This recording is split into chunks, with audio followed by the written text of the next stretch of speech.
Olá, eu sou a Marina Sacramento, mestranda do Instituto de Macromoléculas, professora Heloísa Mano, da Universidade Federal do Rio de Janeiro. Sou orientada pela professora Maria Inês Bruno Tavares e co-orientada pelo Dr. Elton Jorge Rodrigues. E, em princípio, eu gostaria de agradecer o convite para palestrar na Jornada de Microplásticos 2023. Iniciando essa palestra com o título Avaliação de Microplásticos por FTIR, a gente tem em vista que há uma necessidade da padronização na caracterização dos microplásticos, oriundo dos produtos plásticos descartados erroneamente no ecossistema, pois há vários estudos, eles não utilizam nenhuma metodologia e sim técnicas de caracterização aplicadas para então identificar esses materiais plásticos. Também foi visto que é possível classificar essas micropartículas plásticas de acordo com seu tamanho, forma, cor e densidade. E a espectroscopia de infravermelho com transformada de Fourier, que é o FTIR, é uma caracterização usualmente aplicada para determinar o número de partículas, composições químicas e classificação do polímero que foi gerador desse produto plástico.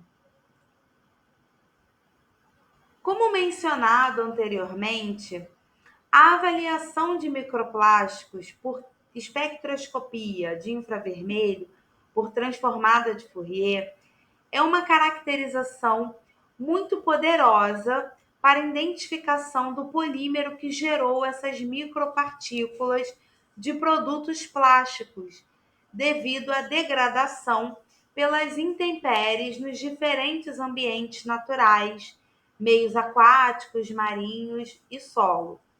A análise de FTIR, ela permite a detecção qualitativa dos tipos de grupos funcionais constituintes dos materiais plásticos, permitindo então identificar os polímeros que geraram o material plástico, para assim influenciar no descarte e possível reciclagem. Eu trouxe aqui uma foto, uma imagem que representa esse descarte inadequado de microplásticos no meio ambiente, em meios marinhos, até mesmo em solo. Essa caracterização, ela funciona com base na interação dos componentes dos microplásticos com a radiação infravermelha, que é absorvida de maneira única devido às vibrações moleculares características dos grupos funcionais dos constituintes dos produtos plásticos. Quando os microplásticos eles são submetidos a uma análise por espectroscopia de FTIR, obtém-se um espectro de absorção infravermelho, que pode ser compreendido como uma impressão digital molecular.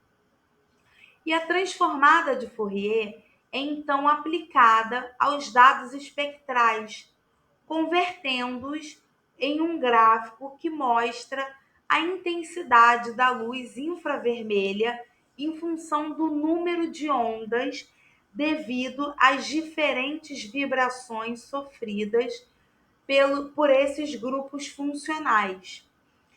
E ao avaliar esse espectro, é possível então identificar de forma precisa quais são os polímeros presentes nos microplásticos, como polietileno, polipropileno, poliestireno, entre tantos outros.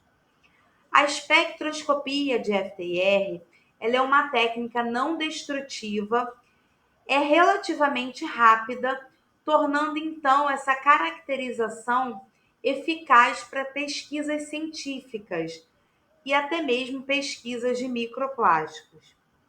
Além disso, as análises microscópicas acoplada ao FTIR permite a análise de partículas microscópicas individuais, fornecendo detalhes ainda mais precisos, como cores, densidade, a morfologia da amostra.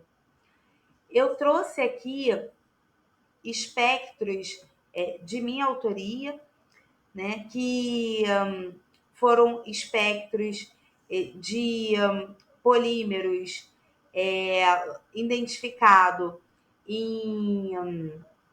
identificado em meios aquosos, para que vocês possam ver, né, exemplificar como são obtidos esses espectros dessa análise.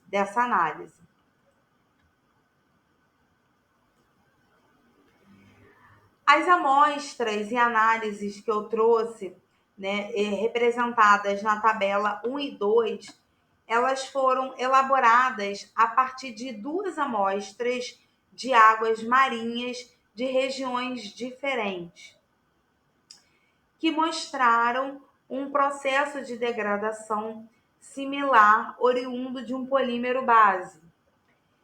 E de acordo com um trabalho desenvolvido por um grupo da Universidade Federal de Pernambuco, em parceria com o IMA, foi identificado no tecido de um peixe um microplástico oriundo do polietileno, referente à amostra 1 PE.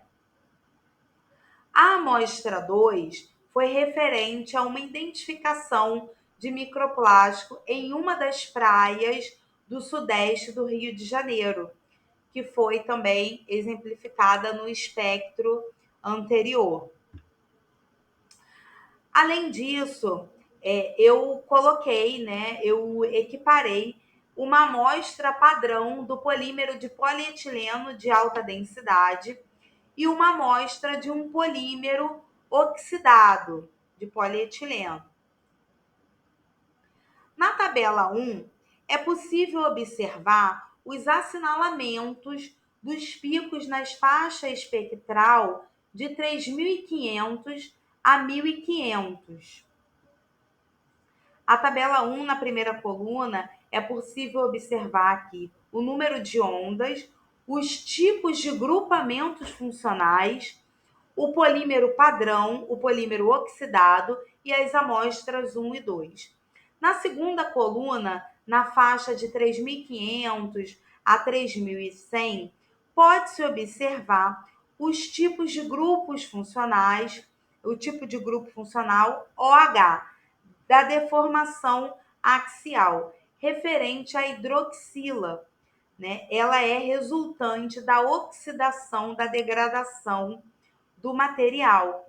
Por isso, ela é assinalada nos picos da amostra 1 e 2, e não no pico padrão, e não na faixa, né, equivalente ao polímero padrão. A faixa espectral de 3.100 a 2.300, ela equivale ao grupo CH2 da cadeia alifática de deformação axial, que pode ser assinalado aqui os picos referentes na amostra 1 de 2.923 a 2.856 e na amostra 2 de 2.424 a 2.339. O estiramento do grupo CH, ele é referente à cadeia longa do material orgânico do CH2, devido aos carbonos que estão ali posicionados nas ramificações. Por isso, ele foi assinalado no polímero padrão, no polietileno padrão e no polietileno oxidado,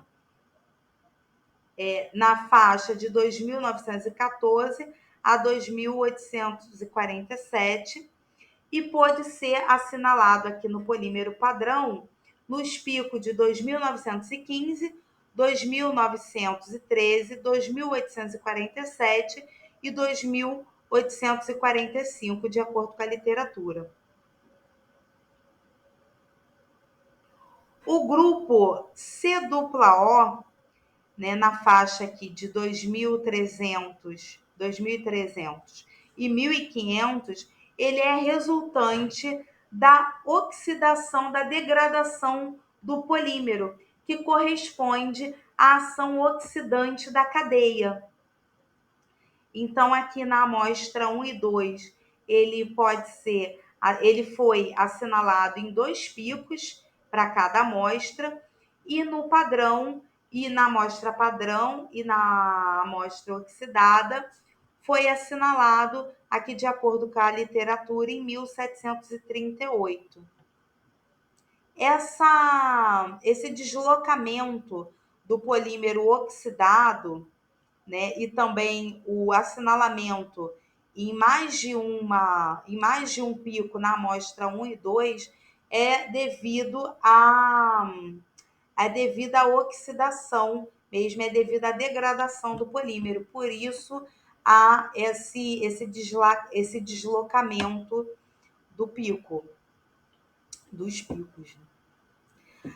Aqui na tabela 2, os assinalamentos dos picos, eles são na faixa espectral de 1.500 a 500. E é possível observar aqui que a ligação de C-O de grupos oxigenados, ela é assinalada na amostra 1 e 2, também referente à degradação do polímero.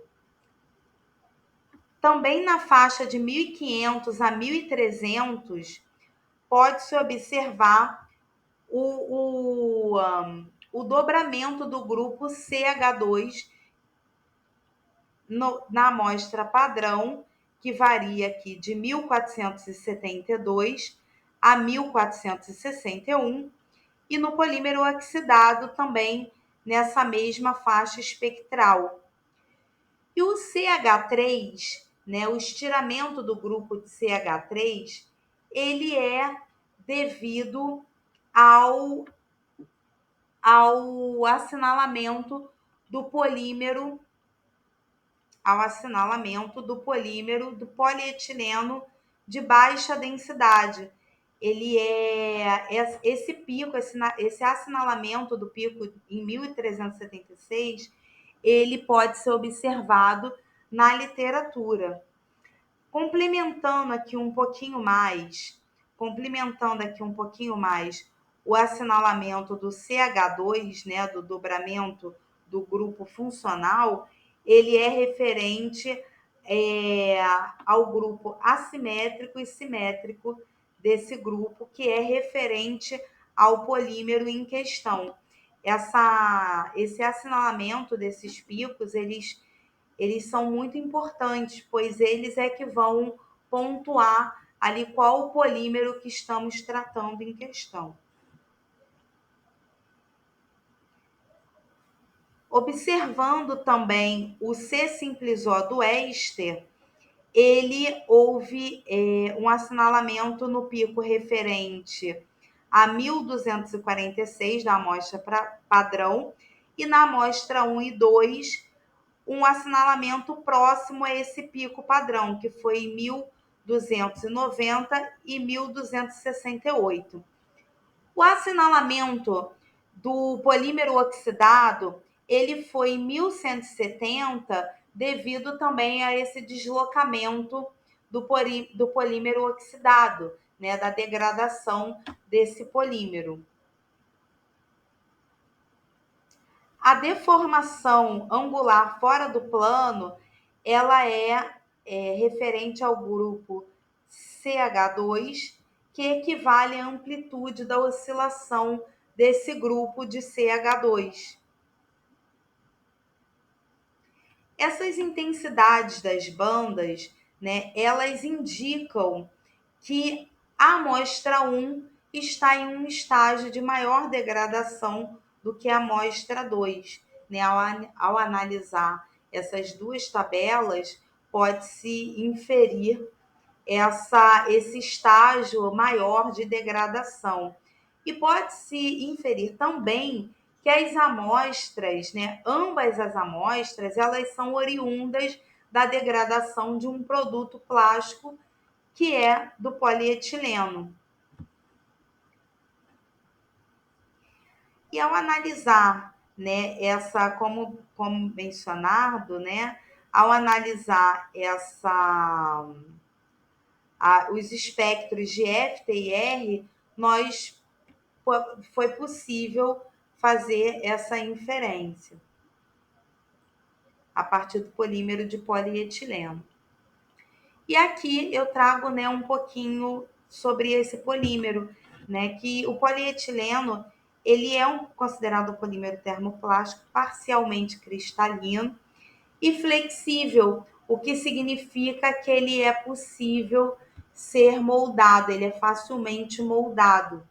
Né? Então, como exemplo, né, ele possibilita ali que alimentos possam ser embalados de forma acessível, né, e que estas embalagens elas também prolonguem a vida útil desses alimentos, né, porque ele é um polímero que é obtido através da polimerização do etileno. Então, através desse polímero, né, que pode ser obtido por pellets, nós podemos, é, nós podemos resultar ali em produtos como os filmes, né, embalagens em geral, e brinquedos, diversos tipos de brinquedos e até mesmo caixa d'água, entre outros produtos.